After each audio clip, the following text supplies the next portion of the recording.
Sims is threatening to throw it all off the rails, and that's what we do on Monday morning after Wildcard Weekend. Sims, I didn't get to watch the games with you. I know. You were sick at home, like the English patient, coughing up a lung. Gosh, yellow bile. Actually, great. You brought it up. You know what else was like bile? What? Our picks. All four underdogs covered this weekend, and we only picked one underdog. That was Tennessee, and we weren't even sure about that one. Damn. But all the underdogs covered. Carolina kept it close. Falcons won outright, and the Bills. I picked the Saints to cover. Yes, you did. It was 7 points. They had it, and then Christian McCaffrey ran for 80 yards. Damn. Yeah. But what we're going to do is we have a lot of stuff to get to. We are going to recap all 4 games with 3 major questions. Sims, what really happened? Number 2, who are people blaming? And number 3, what is the dope shit that you're going to remember about this game for a long time? Okay. We are also going to see who set the bar. We're going to rank the 8 quarterbacks left in the playoffs. And then we're going to get into Brady, Belichick, and Kraft, because that to me was the story of the weekend. They're not the 3 best friends that anybody's had. And Gruden getting $100 million. I want to start off first, though. It just happened. If you have the BR app, you would know this. Matt Nagy looks like he's going to be the new head coach of the Chicago Bears. Yeah. Matt Nagy, recent OC of the Kansas City Chiefs. Do you like that move for a young Mitchell Trubisky? I do. I think it's a wonderful fit for Mitchell Trubisky. I look at it like this. Matt Nagy, what offense is he going to run? He's going to run the offense you've seen in Kansas City or in Philadelphia the last 2 years. And I think Trubisky has the kind of skill set that fits that type of offense, right? Lefkoe, I mean, he's that kind of guy. He's Alex Smith, but he's bigger, and he has a better arm. And he's going to throw the ball better within the pocket. But similar in the ability where you'll be able to keep the ball in a read option, and he'll run for 10 or 15 yards from time to time. You'll be able to do a lot of different things with him on the move from within the pocket. So I do like the move. I'll be interested to see who he brings in as the DC. Do you think he keeps Vic Fangio? I mean, that's what I would do. Why would you not? Exactly. The question is, does Vic want to be the guy, yet again, passed up for a head coaching job and have to coach defense for somebody else? Yeah, I know. He's turning into Dean Pease before our eyes. Yeah, he is. I mean, he's been disrespected for a long, long time. I mean, it doesn't look like he's ever going to be a head coach. So hopefully he can just realize, hey, I got some talent and pieces here in Chicago that I like. Yet again, a lot of people, though, are going to get upset at someone like Matt Nagy because of what happened to the Chiefs' offense in the second half. Right. Kansas City goes out there, goes into halftime, up 21-3. Alex Smith ends the half with a fantastic read, letting the clock run down, complete Absolutely control. Horrible clock management, by the way. They scored a touchdown, so nobody talks about it. There are a lot of things that have happened this past weekend that were bad coaching decisions that either got glossed over because good things happened or that we remember. That's Wildcard Weekend. But let me start off with that game, Kansas City, Tennessee. In your mind, why did this happen? How did it go down? Okay. I mean, the number one thing I look at right off the bat, and I think I texted this to you during the game yesterday. I mean, first of all, Chris Jones going out on the first or second play of this. Tore his MCL. Right. That was huge. Chris Jones is the best player on the front 7 for the Kansas City Chiefs. He's the most disruptive. He's the guy that's hardest to double team. So then, added to that, people can talk about, we didn't run the ball enough, the Kansas City Chiefs. Well, when were they supposed to run it? When the defense was on the field for 8.5 minutes the first drive for the score, or when the defense was on the field for the next 4 minutes for the next score? I mean, the Chiefs barely had the ball 6 plays in the third quarter. Yes. Now, they ran the ball twice with Kareem Hunt. They threw the ball twice with Alex Smith, and he scrambled twice. So there's your 6 plays. So I don't look at that as a Matt Nagy stay consistent with the run. I look at it as, hey, defense, there's players there, and they're allowed to stop the other team's offense and get Marcus Mariota and company off the field. That's where I think the game went wrong in my eyes. Man, he had 156 total yards rushing, Derrick Henry, and like 151 of them were in the second half. Yes. When Chris Jones went out. Out of the fact they missed the field goal, right? They could have gone up 24-10. Yes. And they didn't take advantage of that. I mean, 24 points wins the game by 2. So here is what they're saying right now. Kareem Hunt only had 14 touches, 11 carries. Andy Reid fucked up yet again. Right. I have learned something now that this is like the 4th year that we've done Wildcard Weekend together. let me say this, because the people that are listening to Sims and Lefkoe know what's going on. Most people are not watching football all year. They're not. They're looking at their fantasy team, they're looking at their daily fantasy team, and they're checking to see if they picked winners. They're not watching the game. The amount of people that can't sit down and watch one game is crazy to me. I love it. It's crazy to me that they can't do it. And what I'm learning about you guys is that you're box score bounty hunters. The game ends, and you go, let me see which category looks weird. Oh, Kareem Hunt only had 11 carries. Well, that's the issue. Oh, time of possession? You didn't have the ball enough. I'll never forget, I was in a press conference with Rick Pitino, and I said, Rick, you've been winning with the press all year. Why didn't you press today? He goes, let me teach you something. When can you press? And I said, when you want to create pressure. He goes, no, when you score a basket. Right. We shot 35% from the floor. We can't get into a press. And you begin to realize that all of this is one big flow. Kansas City didn't run the ball in the second half because Tennessee started with like an 8-minute drive. 8.5. And they went down. The whole game is like over now. Yeah. Then Kansas City gets it back, punts, gets the ball back again, and Butker misses a field goal. Right. And we're practically in the fourth quarter. Right.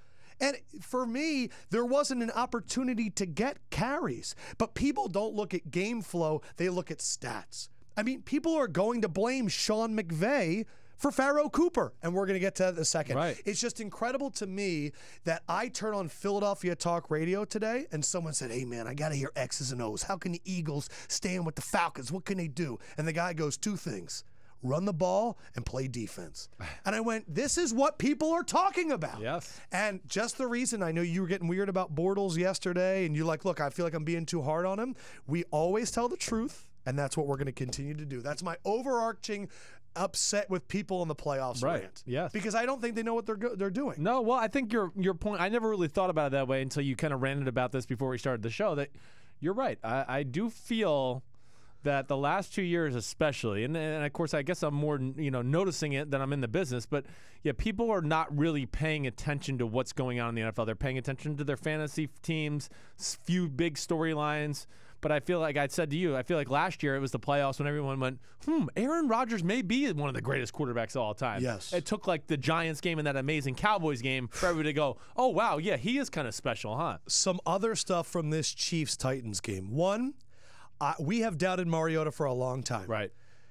For what he's done the last 2 weeks, ending week 17, running over Barry Church and standing there, and the team say, man, that's the dude. Yep. And then what I am now going to call the Mariota, I know Brad Johnson did it before, compliments of Jon Gruden's cell phone. Right. But when you catch your own pass in the playoffs to start a run, Mariota is a playoff legend for me from here on out. He is untouchable. What he did was incredible. That play, can you imagine? No, I mean, that was one of the more amazing plays you're going to see. I'm not ready to crown Mariota as this amazing. I know you have. I mean, 12 of 21 for 134 yards last week. Set the Horrible block interception on Derrick Henry. I know, yes, it was great. I know, those are the things we love to jump on, too. But I'm sorry that his offense is run by Mularkey and he doesn't have anybody open. And his best receiver runs a 4.6. That's a problem. There's no doubt about that. And I'm not trying to sit here and hold him against that. But I'm saying I'm not sitting here also just going, oh, well, I expect Mariota to come out and just torch this Patriot defense. Look, I'm not going to forget. The play before he hit Eric Decker for the game-winning touchdown, he missed a wide-open Corey Davis down the sideline. Yes, he did. I wrote on my phone, it was like wide-open Corey Davis, and then I wrote Decker in all caps. Yeah. Let me read some other things. I jinxed the fuck out of Harrison Butker. No, not you. I turned to Andre and I go, I haven't seen Harrison Butker miss a kick all year. And I was like, yes. Do you think the Titans would have been better all year if this was Derrick Henry's team than DeMarco Murray? Why would you ask me a question you know the answer to? Sometimes I like for you to hammer it home. Just hammer it home. I mean, it's again, called volleyball, this bro. is, I feel like, another Sims and Lefkoe staple. I mean, we've been saying this for 2 years, that this is an animal, with all due respect, in the most respectful way in Derrick Henry that we have not seen in the history of football. A guy that, it looks like he took 3 steps to get outside, but yet nobody can catch him, and he's running by everybody. What the hell is going on? He is a marvel of a specimen. I mean, he really is. And, again, I don't understand what has taken so long to get him in there, but he can make plays that are extremely difficult look very easy, and I honestly think that hurts him in evaluators. They go, he's not running that hard, or he's not running through tackles, and you go, well, what do you mean? He just bounced off 7 people and kept going, and then nothing happened. I mean, so to me, it was a blessing in disguise that DeMarco Murray got hurt. I want to give a shout out to Jonathan Cyprian, who I thought had a huge game. Yeah. One, he knocked out Kelsey, which was enormous. Then he got a big hold on Demetrius Harris that was called against him on a big play. Right. Second down with 3 minutes left, had a huge stop. And then the last play, he broke up as well. I just thought he was all over the place. Yep.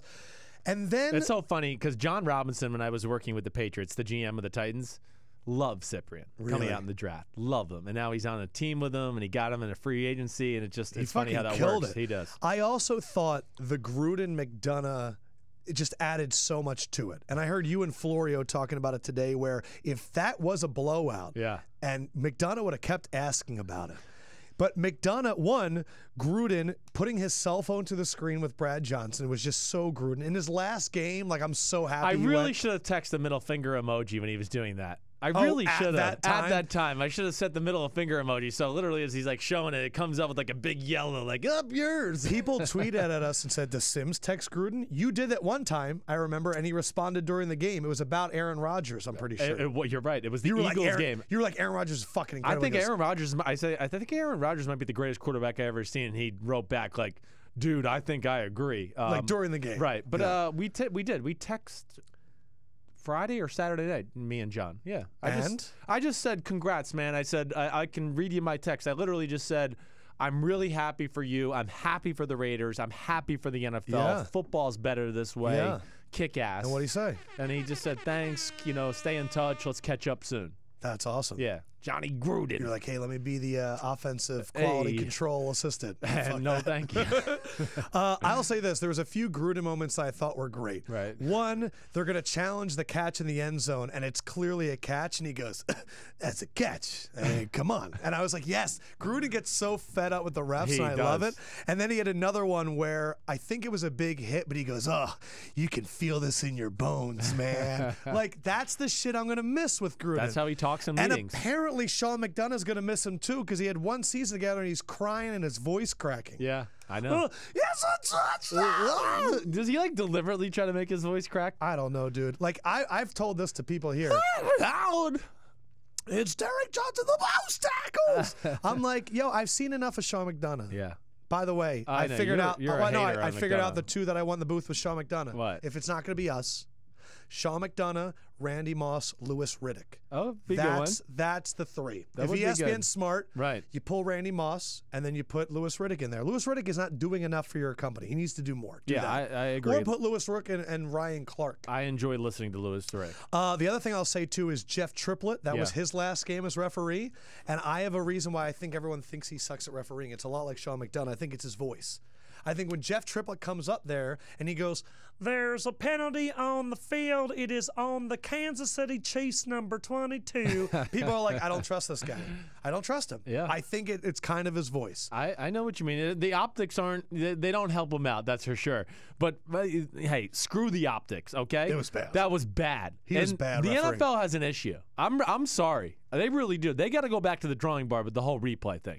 Games are taking 4.5 hours. Well, I thought it was funny that in the Jacksonville-Buffalo game and in the Carolina-New Orleans game, there was a lot of plays that would have been overturned in the regular season that I feel like Riveron said, nope, not going to touch it. The Jacksonville touchdown, that ball fucking moved. The interception at the end of the Carolina game, that ball moved That shouldn't have been a catch. The Mike Adams interception, that is a huge play. But that's what I'm saying. If that was the offense, they would have overturned the catch and said that was an incomplete pass. That's why I think Riveron said, I'm not going to be the story this week, which is equally as bad.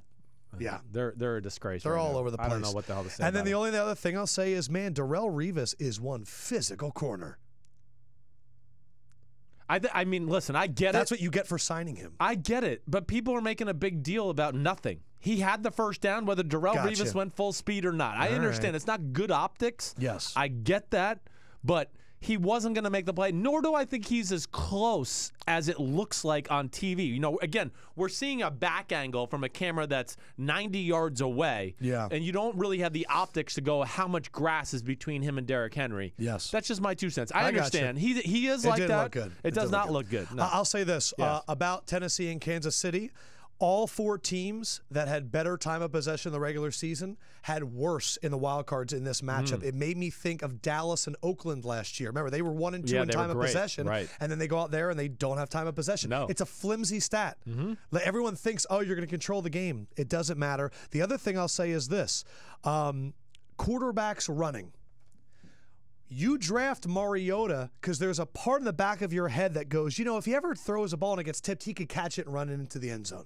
Or he can run. Finally, Marcus Mariota is running. Yes. Finally, Blake Bortles is running. Right. This is what they were drafted to do. It's part of their skill set, which is why you thought Mariota might be better than Jameis. I don't think people thought that was Blake Bortles' skill set, but it's his best attribute. Do you think Mularkey, if they get their ass kicked by the Patriots, keeps his job? I mean, the way they came out and defended him, right? That wasn't like necessarily like, oh, we give him our vote of confidence for what, this week, the whole year? What the hell does that mean? I mean, that was the most vague statement I've ever seen by ownership. To me, it's just funny that a coach that doesn't do well all year, that you don't want him, and then in the first playoff game runs a 2-point conversion when you haven't run one all year, and instead of pounding it with Derrick Henry, who's been killing it, you run a bunch 4-set formation on the left. Like, they could have easily lost that game, and then we would have a new coach, but because they pulled it out. Yeah. I don't know. I don't know. I mean, I'm with you. I mean, and then again, I mean, what happened there? Then it became, oh, Kansas City's got a chance to get a field goal and win the game if they get the ball back. Now, they didn't get it back, but there he is. If he just went 10-17, the next touchdown would have been 24. Yes. And at the very worst, you're stuck with, okay, if Kansas City does get the ball back and kicks a field goal, at least we go to overtime. Why are they chasing points with 14 minutes left to go in the game? Like, these people are like the Wizard of Oz, like, let me look into my crystal ball. It's just crazy to me that when they fire a new coach and bring somebody in, they say, patience, we're going to take the long-form approach. But when it comes to moving on, they're like, well, he won the very last game, and that negates the 16 before where we didn't have any confidence in him. I mean, McDaniels, I do think was going to be the head guy to go there. I really do. I know I said that a few weeks ago, and I knew that Mularkey was on the hot seat if they did not win that game. Let's go to the Saturday night game, which is Atlanta, L.A. I want to hear first, from your point of view, why did Atlanta pull this off? What was the big key of the game? Well, I mean, it's sometimes as simple as this. Turnovers. Farrell Cooper fumbling the ball. He only got 1. Right? Blake Countess is really the other one because it bounced off his foot. So that wasn't Farrell Cooper's fault, and we all like to blame him for it. Farrell almost did another one. He almost did another one, and he almost won. And then he had a drop pass, too, I believe, at some point. So he really had a bad night. But that, listen, I don't care if you're the 79 Steelers or the 89 49ers. You turn the ball over in your own territory twice in a playoff game, it's going to be hard for you to win. I don't give a crap if it's the 6th seed, the 10th seed, the 12th seed, whatever it is. It just turnovers were 2-0. Turnovers were 2-0, right? So now that gives Atlanta the ball. 13-0 lead. Exactly right. They get to play from ahead. Rams are a team that specifically wants to play from ahead in their perfect scenario formula. Defensively, right? Everything. Let their defense unleash. Aaron Donald, you have to be pass heavy when they have the lead. They can be balanced and mess you up. They lost their balance because of that, because of the fact that they got down early. And then Atlanta started the second half with an 8-minute drive. That was the killer. There it is. The game is over. Right. The game is 13-10. Okay, and you go, man, the Rams got outplayed the whole first half, and they were in trouble. And here we are going to halftime. It's 13-10, but they go on an 8-minute, 15-second drive. And the 16 plays. The game becomes like 15 minutes. After exactly that. Right, and there you go. And then and at that point, the Rams defense was on the field the whole first half. Yes. So now you start the second half with a defense that's not very deep and is not a big defense. It's been run on a little bit this year. Right, exactly. So now you go, okay, now you're in a game, too, where Atlanta can go, we can continue to run the ball. We're winning. So let's keep pounding it. Who cares if it's 2nd and 9? Let's try it again. Oh, we ripped off a first down. This is pretty good. It's unbelievable. The formula was perfect for Atlanta, and Atlanta's dangerous. We know that. The newspaper in L.A., they are blaming the Falcons' experience is what led to the win. The Rams weren't ready to play. Farrell Cooper didn't. I mean, if he had experienced catching a ball in playoff atmosphere, he would have been fine, but it was like, oh my gosh, this is the playoff night. I can't catch it. Oh no, I've never been here before. It's a night with the word playoffs attached. I mean, it's stupid shit. Sorry. What about the experience of Jared Goff and those guys? Oh, I know. Jared Goff, his inexperience was really just... I thought Jared Goff played pretty well. He did well. He missed a throw here or there, certainly. That one throw down the sideline was fucking gorgeous. Phenomenal. He made a lot and he had a few plays at the end, but when the team is rushing 3 and dropping 8, it's kind of fucking hard to throw. It's very hard. The stat line, too, at the end of the day, I mean, they outgained the Atlanta Falcons. You know, I mean, the stat line's not that bad. They just lost time of possession and turnovers. They lost time of possession. Exactly right. I mean, it's that simple. Titans and Falcons game were like the same for me. They were. It's that first drive of the second half, and it's just, again, it comes down to, and people were calling out Sean McVay again, and I'm like, you guys are freaking crazy. When you have Pharaoh Cooper, the Rams special teams has been so consistent all year that when you turn it over twice in your own zone and spot them a 2-score lead, it's crazy. Yes. Other things that caught my attention, Matt Ryan's touchdown throw while falling was phenomenal. Sick. Phenomenal. It was. I said to people, excuse me, because I'm going to burp. Got it out. A little coffee, espresso. Really happy for you. Good. But in a lot of ways, to me, Matt Ryan's been more impressive this year than last year. We're clapping? I wanted to say this. Wait, let's clap together again. Yeah. Matt Ryan, we are proud of you. Yes. Matt Ryan, we are proud of you. Go ahead. Why? Tell me why. When you look at what he's done these last few weeks. Right. So, like, even the Vikings game, one of the more mobile games I've seen him play. He's made a lot of plays. I feel like a lot of plays are on him keeping the play alive. Right. And I've actually seen more athletic plays of Matt Ryan than I did all of last year. There you go. Yeah. Again, the stats are not going to be anywhere near. We usually shit on him. We're critical of him. You're right. He's taken another step. No, he has. And I know he was MVP last year, which is wild. No, but he's taken it into his own ability. Yeah. Last year, the system did it. It was like, hey, fake to Tevin Coleman, and Kyle Shanahan will give you a Julio Jones wide open for a 25-yard pass. Oh, wait, great, awesome. Yeah, every quarterback in football could have done that. This year, he's making throws and plays where I go, damn, nobody's open, or he doesn't have any time in the pocket, and he's putting the ball on the money. Yeah. So in a lot of ways, it is a more impressive year to me. Matt Bryant is freaking timeless. Holy cow. I mean, that dude is hitting teammate. 57-yarders, and he's like 57 years old. Alex Mack carrying Devontae Worst body Freeman. ever. What do you mean? Oh, Matt. I mean, look at his body. He's like a Oompa Loompa with like he's hilarious. Has it always been that way? Yeah, it is. It's just getting worse, a little worse now. That's part of the reason why you guys look at kickers and punters and you're like, come on. Some of them, though, can be like, you can go, Johnny Hecker. Right. You go, damn. You're 6'5", 240. I don't want to do anything athletically next to you. You're going to embarrass me, and I'm supposed to be better. But Matt Bryant, I'm confident I'm better at everything. Yes, except kicking. Alex Mack carrying Devontae Freeman into the end zone. Best awesome center play. in football. Falcons first drive of the second half. Sanu had the big play that we were talking about. And then I thought the Rams Higbee challenge at the end was a really big deal. Right. I thought that would have been the touchdown that you get it with 2 minutes left and the 2-minute warning and all that stuff. But Atlanta Eagles will be interesting. And we're going to break down that game completely on Thursday, and that will be good. But Eagles can definitely win that game. No, listen, I mean, if you put a gun to my head, I'm going to pick the Atlanta Falcons to win the game. Certainly, yes. But this is not going to be like everybody's just like, it's a shoo-in. They're going to walk into Philadelphia and just roll over the Eagles. You're freaking crazy. I'm just telling you, the Eagles are big and nasty. Yes. And it's going to be a totally different game. You're not going to be able to run on them like you did the Rams. And I'll also say this. Falcons went to the Eagles last year when they went to the Super Bowl, and they lost by a lot. And they couldn't run at all. And that was a better running offense. I don't have a lot of faith in Nick Foles, but I'll tell you what, I do have faith in that defense with a week off being told they're an underdog. I agree. In the rain, outside, against a team that their last 2 away games they've played, like the last 2 months, have been L.A. and Miami. Yeah. You want it to be, it's not supposed to be real cold, right? I heard like it's going to be like 50 degrees. Yeah, you want it a little sloppy. I don't want it totally sloppy, but slow down the field, make it about a big physical size game, and that's where the Eagles have the advantage. I do have a weird feeling that it's going to end up a lot like the Jacksonville-Buffalo game that's really sloppy. And the best game of the weekend. The true thing is we predicted that game exactly, except for 1 or 2 little points. Here are our predictions. Oh, see? We got the backup quarterbacks running the show today. They can't get this stuff. Any day now. Your big game? I think that the Jaguars are going to win this football game, obviously. and I am going, because I don't bet on shit I don't know, but what I do know is Jacksonville's defense is awesome, and they're better than Buffalo, and Buffalo's offense sucks. Sims, of the possible $1,600, has just bet $1,570 on Jacksonville to cover 8.5 points. I knows 8.5.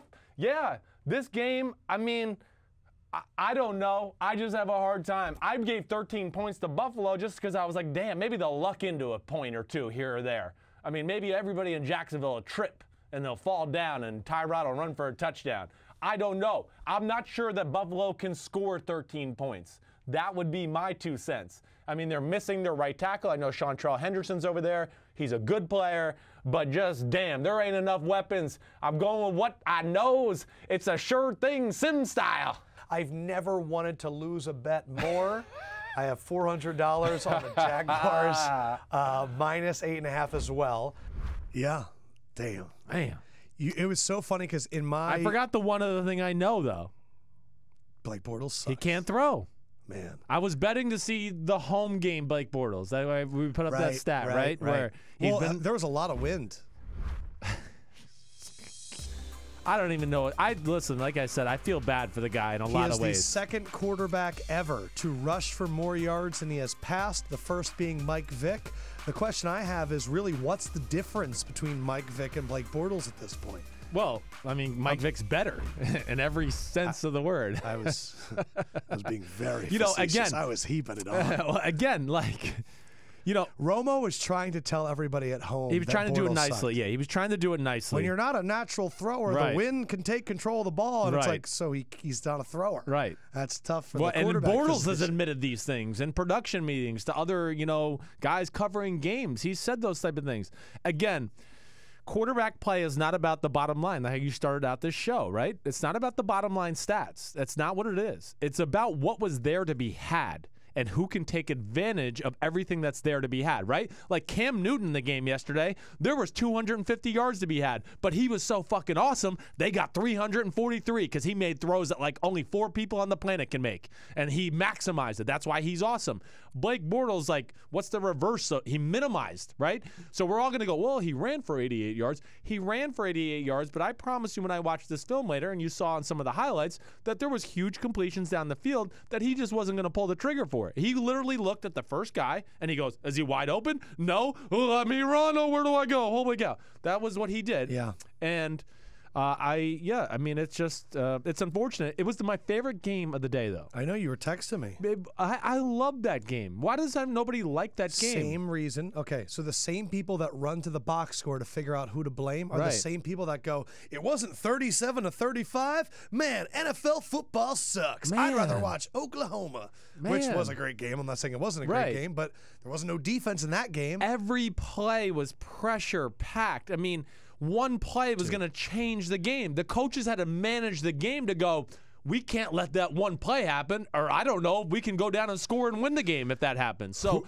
that's what I found just thrilling about it. I mean, it was nerve-wracking. It was every play you go, if they get a field goal, I don't know if they can come back. I mean, that's literally to that point. So here's who the Buffalo News is blaming from an article from Jerry Sullivan. Quote, reality came crashing down on the Bills and more specifically on Tyrod Taylor and a pathetic pop gun offense. He continues, Taylor turned in a signature Tyrod performance, completing 17-37 for 134 before being knocked out of the game with a possible concussion. They are literally blaming Tyrod Taylor. Of course. It sounds like they're in cahoots with the Bills organization. But for me, Jacksonville's defense is one of the greatest that we have ever seen. Yes. And after the first quarter, they went, okay, so it's LaShawn and Tyrod, and none of the wide receivers are ever going to get by us, and Nick O'Leary might be their biggest threat. Right. We're just going to guard the edge and not let him run.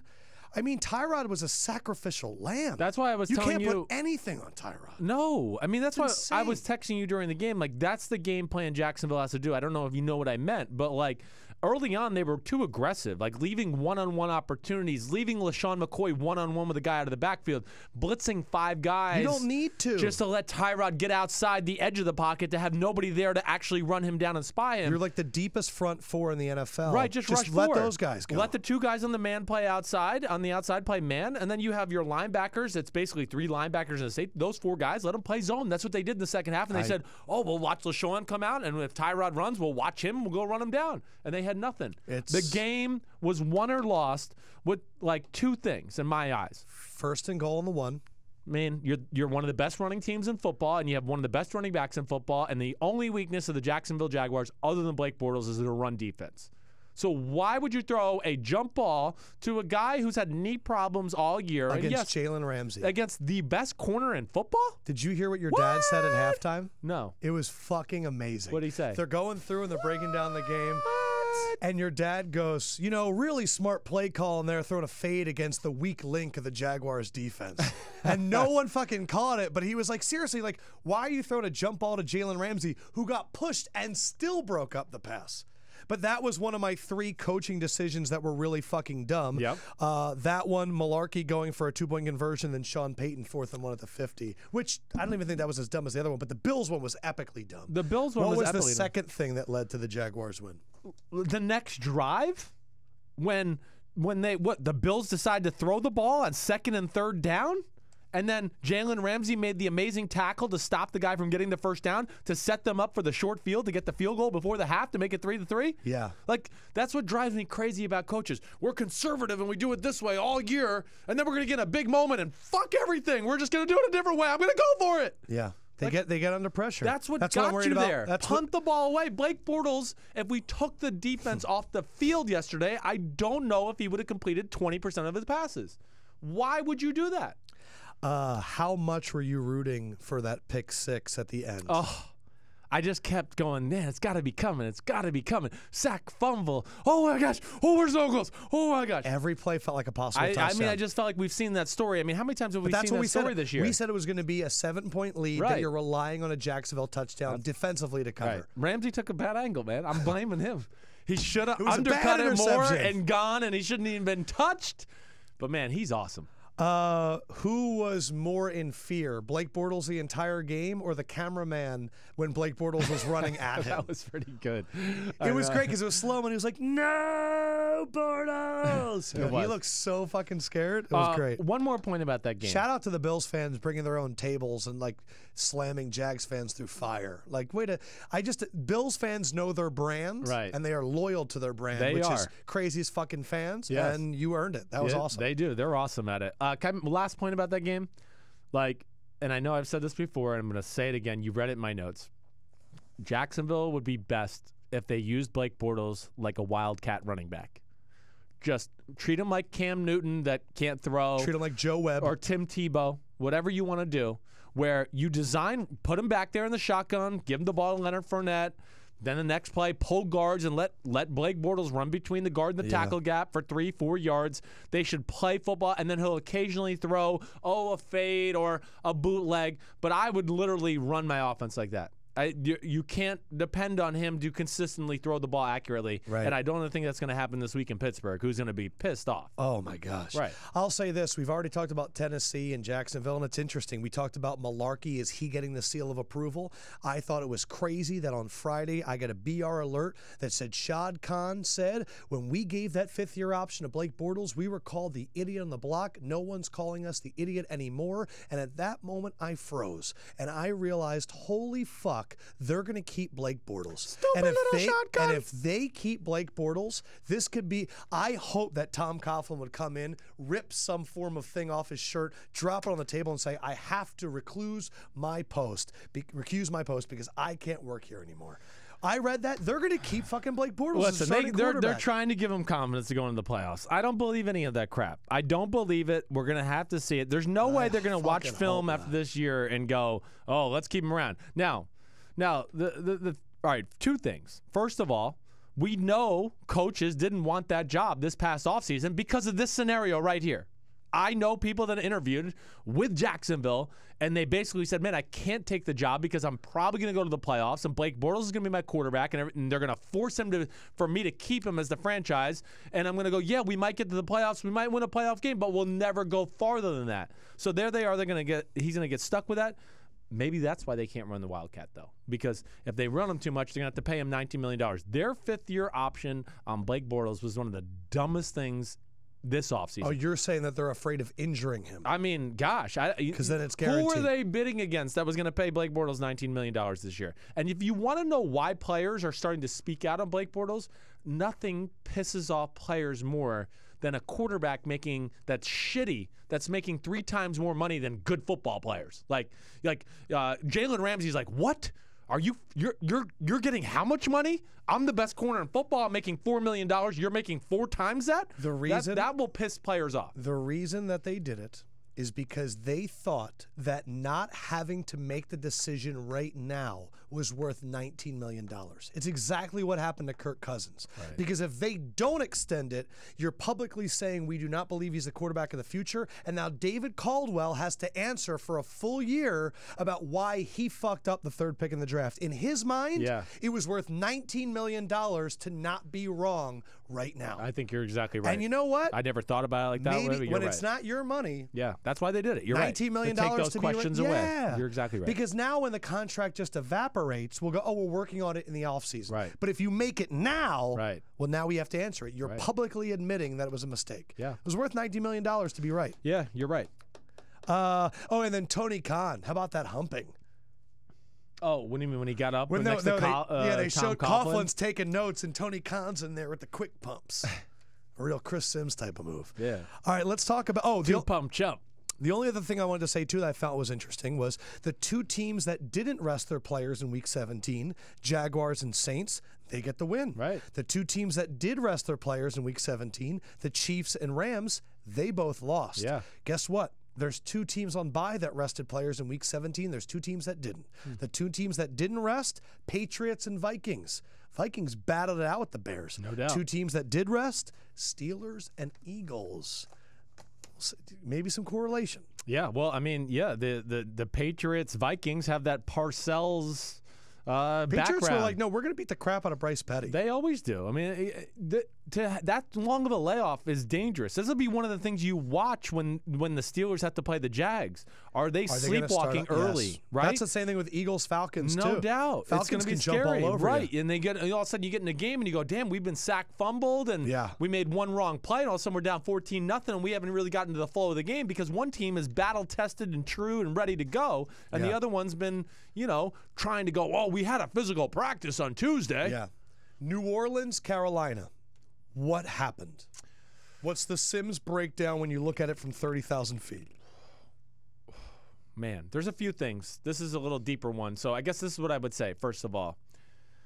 This is what happens when you're the Carolina Panthers and you don't have receivers and DBs in the NFL in 2017. I mean, it's the passing league because nobody caught on to that there in Carolina in the last 15 years or so. Have they not seen the Patriots winning Super Bowls passing the football?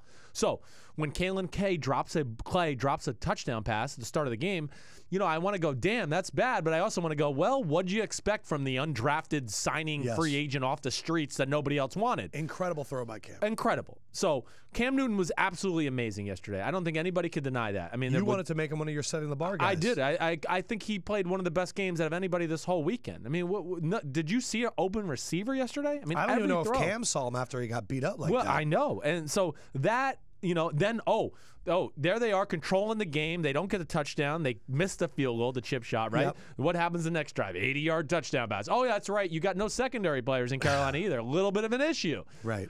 So I look at it from that standpoint. I think that's where I looked at the biggest difference of the game. It's funny. Their flaws showed up. The article in Charlotte was, you can't blame Cam. He has a lack of weapons. That's good to hear. It's nice to see, but I saw that. Cam concussion or eye poke? Eye poke. He wears a visor. Okay. There's this whole area underneath you can get, and the way he explained it, he said it wasn't an eye poke. He said his actual helmet got jammed into his eyeballs. And you believe him? I do. You believe like the falling to the ground?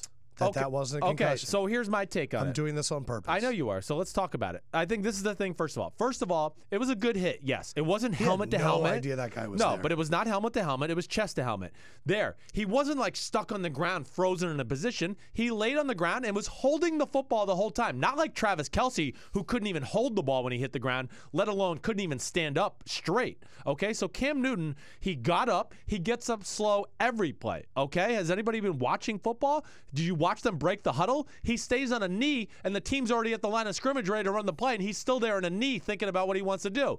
That's the way he does it. Yep. He got off the field. He ran 30 yards in a straight line and didn't wobble. They told him to go down. He went down. As soon as he went down, he pointed at his eye. They checked his eye. He got up. He walked to the sidelines. You know what else they checked again? His eye one more time. So I know this is like a sexy story that the NFL didn't do concussion protocol. One, I'm glad they didn't. Obviously, he wasn't that concussed because he drove them down to score a touchdown and almost win the game when it was all said and done. So he obviously was capable of still thinking.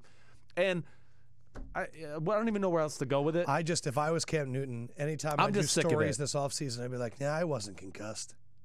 Because it's badass if you were and you drove down.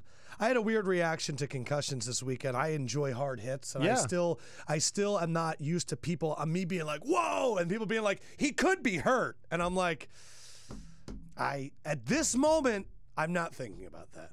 But that's been the hard thing for me to deal with. There's people telling me I'm an asshole for cheering. But for now big here hits. we are. We're a bunch of know-it-alls. So we all know better than the three doctors in the Carolina Panthers sidelines now. We're all experts on the brain, the concussion. When there's a concussion and the shit is real, like players aren't even going to let other players. Like Travis Kelce, let's just take that for instance. When Jonathan Cyprien hit him, he was out to lunch. He didn't know if he was at Disneyland or in Kansas City. He had no idea, right? He laid on the ground. You could tell he couldn't even recover the fumble. He barely bowled it to him. He got up, and he literally fell over to the side. That, to me, is like, okay, you're coming out of the game. I want to say this, too. What did you think of Sean Payton going for it on 4th and 2? Dude, that was the dumbest fucking call of the weekend.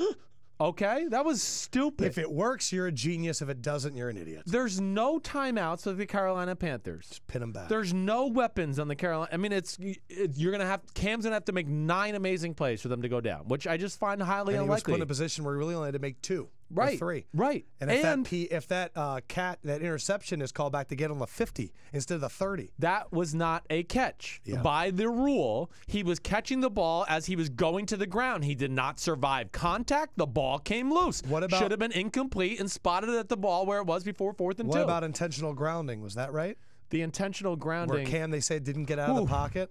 That was really close. I probably would not have thrown the flag there. It was crippling. It was. I mean, that was the game over. I honestly thought... Was that PI on Von Bell on that deep throw to Devin Funchess? That's what I'm saying. There's a lot of calls in that game where I'm sitting here going, I don't understand why Devin... He said he lost it in the lights. I'm glad I said that this morning. I said the only thing I could think of is he just didn't know exactly where the ball was. He lost in the lights and had to readjust. Because it looked very easy for him just to plant his foot in the ground and come back and get the ball. I just thought it was very funny. The Saints running backs didn't do much, but no one's going to get angry at Sean Payton for not running the ball enough because they won the game. And then Cam Jordan came out with a nickname for Matt Khalil after the game. He said, Speed Bump McGee. Love the McGee calls part. Matt Khalil Speed Bump McGee. That is awesome. Which is why, look, I'm going to say this right now. I am already saying that I might go Sims on one of my bets this week, and it would be the Vikings. I'm going to come out ahead of you and say that. Oh, you're gonna come out. Andrus Pete breaking his fibula is fucking huge. And I know that the Saints celebrate, but when I'm watching them popping bottles seemingly in the locker room, and I know Payton's boogieing down, and I know that the Vikings are coming up, and that he's not facing Speed Bump McGee. The Vikings have been my team, and I am ready to call all of the ships. But if people keep betting the Saints, and everyone's like, Drew Brees versus Case Keenum, fuck out of here. Okay, please. It's going to be a good game. I know that. I really do feel confident. I don't think the Vikings are going to blow them out. But the line keeps going to the Saints. Does it? Start off at 4.5 for the Vikings. It's down to 3. Yeah, Carolina. I mean, Minnesota's the better version of Carolina. Yes. Very similar scheme, but the 2 linebackers in the middle are better. The pass rush is better. The corners are better. You know what no one's talking about? Yeah. Hey, why don't we use Jerick McKinnon and do some out and ups on that linebacker that they did with Christian McCaffrey. Sure. The Saints defense did not look that good yesterday. No, it's aggressive, but I told you I like it to a degree because it never keeps their offense off the field. Right. So that to me isn't important. It's complementary football. They're aggressive on both sides of the football. Yeah. And that at least, so they're not in the, New Orleans is not one of those teams that's going to be, oh, well, bend, don't break. You went 14 plays for 86 yards and kicked the field goal. They're going to take a chance. They are at some point, and they're going to go, you know what, fine, we'll get the ball back, and we'll just have to go down and score too. There are certain players that raise the bar, and there are others that set the bar. And in Wildcard Weekend, if you set the bar, it probably means your team is moving on to the divisional round. Sims, which player for you set the bar in Wildcard Weekend? Man, that would be Jalen Ramsey for me, cornerback of the Jacksonville Jaguars, the best corner in football. And again, the interception to close out the game, certainly impressive. But it's the other things that he does that are so impressive. First of all, he just shuts out whoever the other team's receiver is. Whoever they want to go to, Jalen Ramsey he's the new island in football, whatever you want to call it. Jalen Ramsey, lockdown island, whatever it is. But either way, he's the most talented guy in the game. He was a part of not only that play to intercept it to close out the game, the first and goal from the 1-yard line jump ball to the biggest receiver in football, Kelvin Benjamin, where he stood his ground and said, nah, the hell with you, Kelvin Benjamin. I'm going to knock the ball down. Pass interference on the offense, kick them out of the area to score a touchdown. And let's not forget the big tackle he had at the end of the first half. It was a third down. Tyrod Taylor throws the ball to the right in the flat. Looks like he's going to get the first down. Ramsey flies up, knocks Zay Jones back to where he didn't get to the line to gain, and it set up Jacksonville for the short field to go get the field goal to tie the game before the half. He wasn't just the bar. He was the freaking bar. He set the bar. He was everything bar. I am going to stay in the AFC South as well, and I'm going with a guy I doubted for a long time, and for now on, he is a legend, and his name is Marcus Mariota. Marcus Mariota, his stats are great for a few things. 1, 3 total touchdowns with an asterisk because, yes, it's amazing. He caught a touchdown as well. But the thing I like there, 8 rushing attempts. Yes. This is the Mariota that is the guy that we are excited about in the draft. He looks like he's ready to run. He's setting lead blocks. And for the longest time, I would say the Titans mirrored his personality. They were a little bit timid. They weren't always sure. And in the last 2 weeks, Marcus Mariota has said, get on my back. I am a baller. And the team has acted the exact same way in the second halves of games.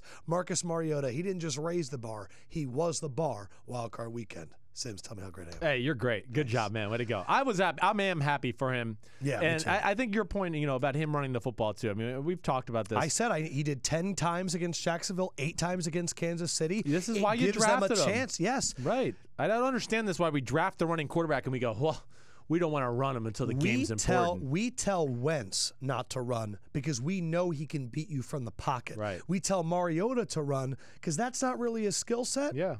And he doesn't have the weapons.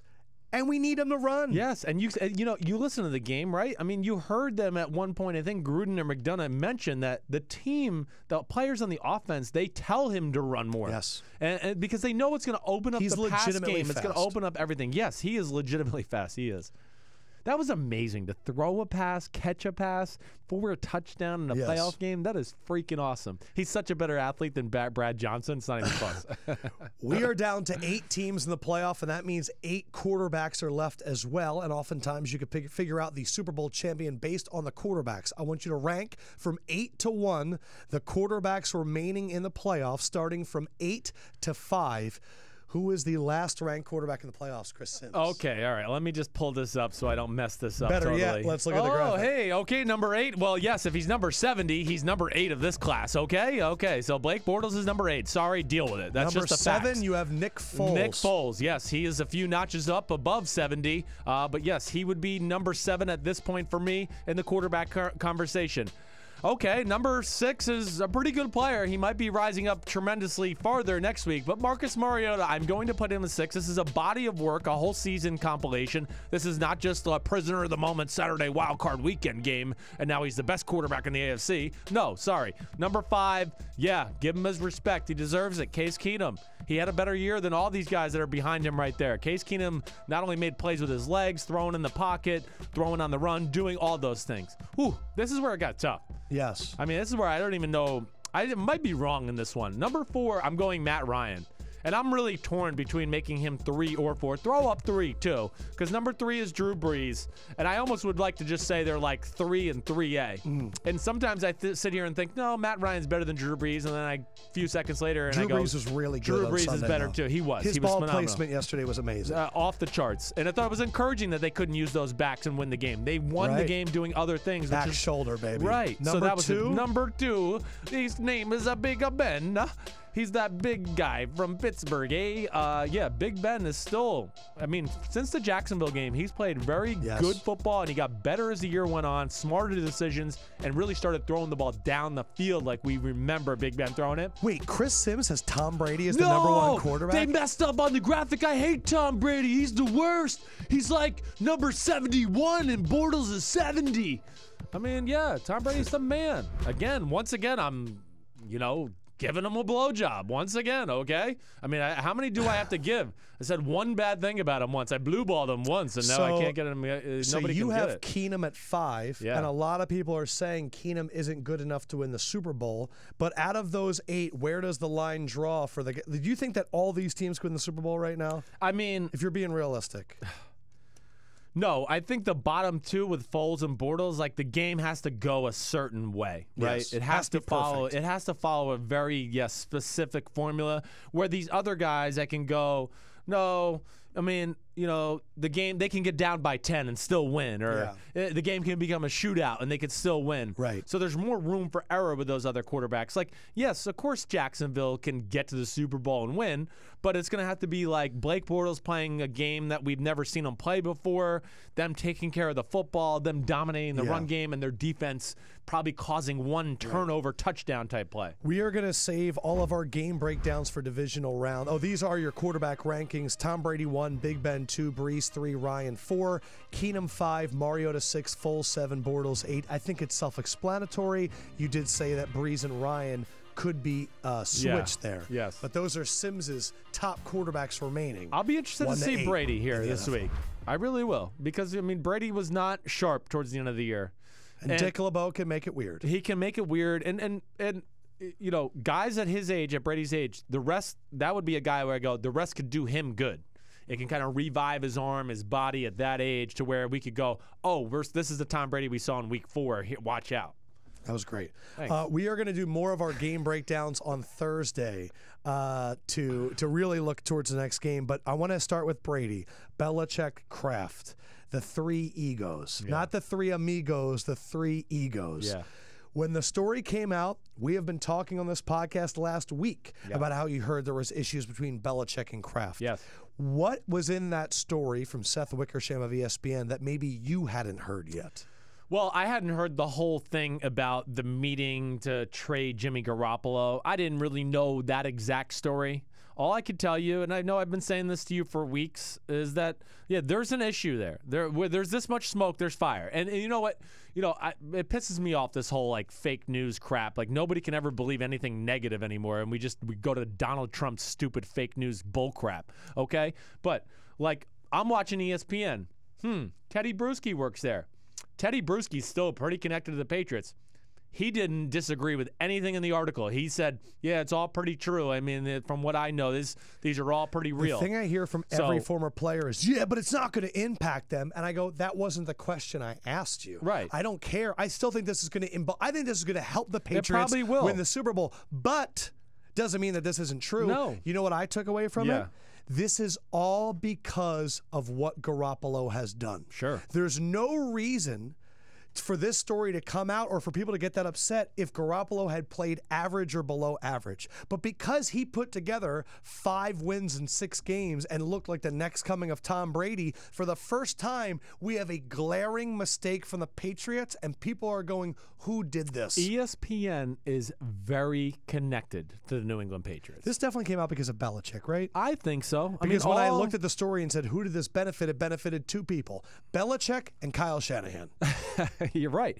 But no. I didn't know that Belichick was going, all right, I want to screw over this franchise by putting Jimmy on a team that will definitely do well offensively. Who do I trust? Kyle Shanahan. The other thing, for me, this is the most ringing endorsement for Kyle ever. Yeah, well, I think he has a great respect for Kyle. I think he knows, man, this guy's a good coach, and he really put my defense in a lot of binds, and he was hard to prepare for. And I think Belichick does have tremendous respect for other good coaches. He really does. He might share information like what you did wrong at the end of the fourth quarter in the Super Bowl. And trust me, he's going to get information out of Kyle that he wanted back too. He's going to go what did you see in my defense that you kept doing this formation? How did you pressure this? Yeah, what was it that you saw from me? So he's going to get something out of that relationship. But I'm with you. I mean, to me, it seems like it's a story that was released from somebody on the Belichick side of the aisle. And I would also say, too, I just think it's peculiar because there was a lot of people last week, and I had even friends from the Boston area, where the story up there was they thought Belichick deliberately traded away Garoppolo to spite Kraft. But now it's Brady and Kraft to spite Belichick. I think that kind of story would piss Belichick off. Of course. So that makes me think, well, did he think, let me kind of tell my side of the story. I will never forget Deflategate when Belichick went up there and said, ask Brady. Yes. People forget. Well, they said that in the article, too. People in the building thought that the investigation into Deflategate was very justified. Yes.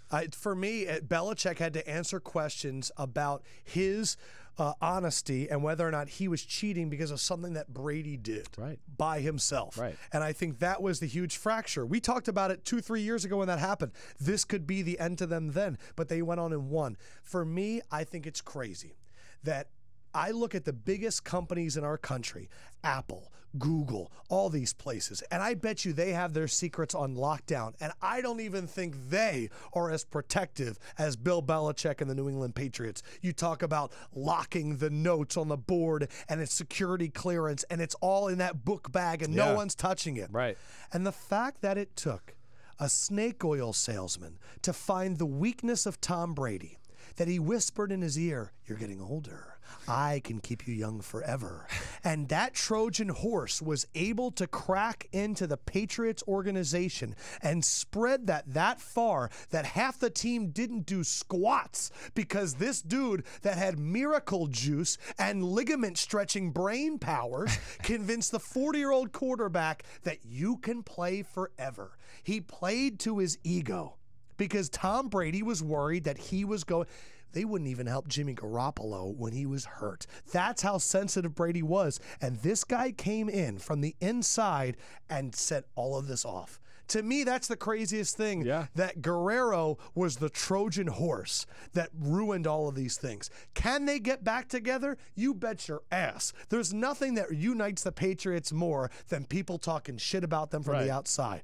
I don't think Belichick goes to the Giants because he's too old. I'd love for it to fucking happen. Yeah. Even as an Eagles fan, no, because I don't like think it'll chaos. happen either. It's the only place he would consider leaving for, but I don't expect that to happen. He's got to rebuild it all right now. But I'll tell you what, if they lose Patricia to the Lions and Josh McDaniels to like the Titans or the Colts or whatever like that, and then he's got to be there by himself with a 41-year-old quarterback that is his own trainer that's going, just remember, right before you get hit, say, I'm going to stretch, and then you're not going to get hurt.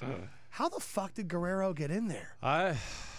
Really? Because of Unreal, Kraft and Brady's relationship. I don't think there's anything more into that. And to all the Patriots fans out there, and a lot of them have come up to me and said I thought it was a very soft rebuttal by New England originally, right? We stand together. We stand united. Okay, great. And then the fact to me also that, it had to be Kraft is the one that went on the offense because, of course, he looked bad at this. He always does. And, the fact that he, had to use, like, the believe me, that's not, when people say that, I almost go, well, he's lying. I've cheated on people before, and when they accuse me, I go, believe me, I would never do that. I'm like, when people make that kind of, I did. Yeah. I'm an asshole. Yeah. No, but I will say this as the last point.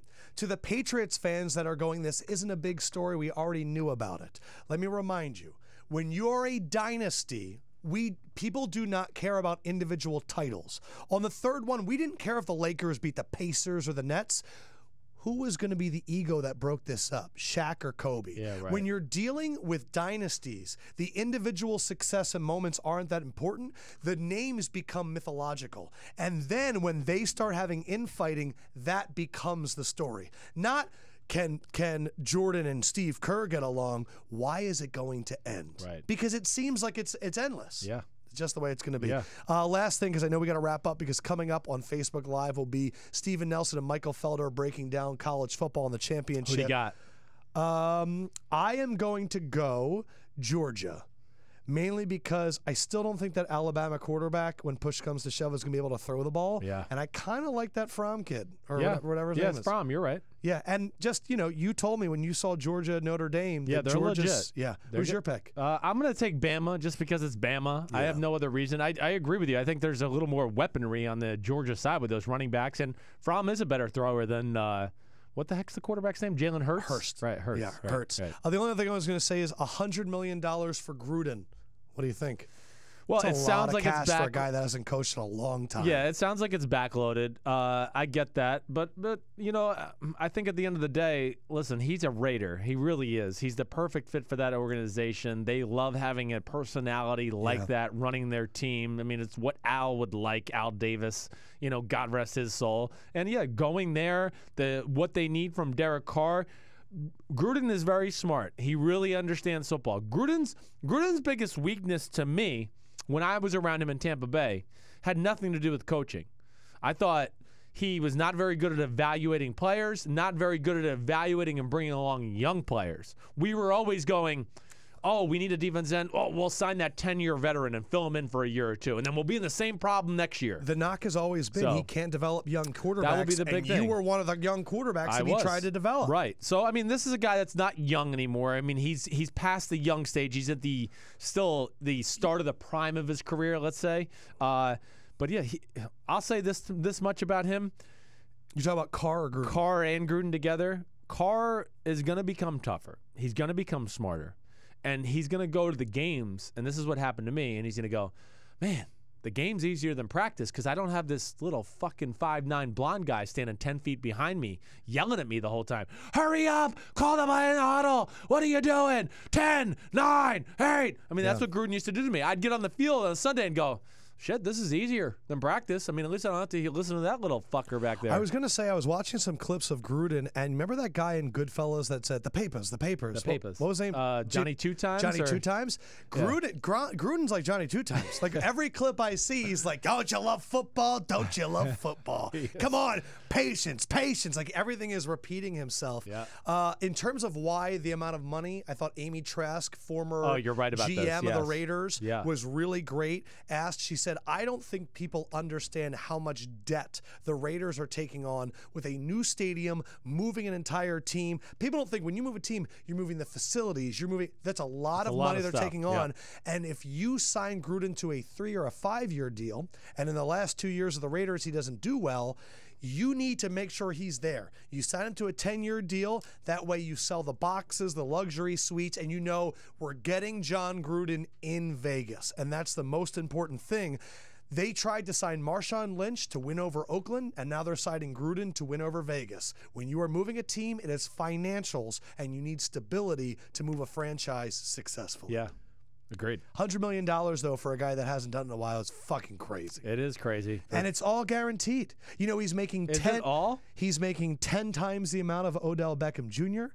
It's all guaranteed. Coaches' contracts are guaranteed. No, not always. Not always fully through. You think there's like some I would say there's a certain base salary that's definitely guaranteed, and I've heard it's backloaded too, right? We haven't seen the official numbers, so he's gonna probably have to earn it to see the total figure. Man. All right, so all 4 games in the books, all 4 underdogs covered this past week. Wildcard was great on Wednesday, episode 148. Sims, you're going to go down exactly what you did before. Yep. And you're going to recap the last few games. Yep.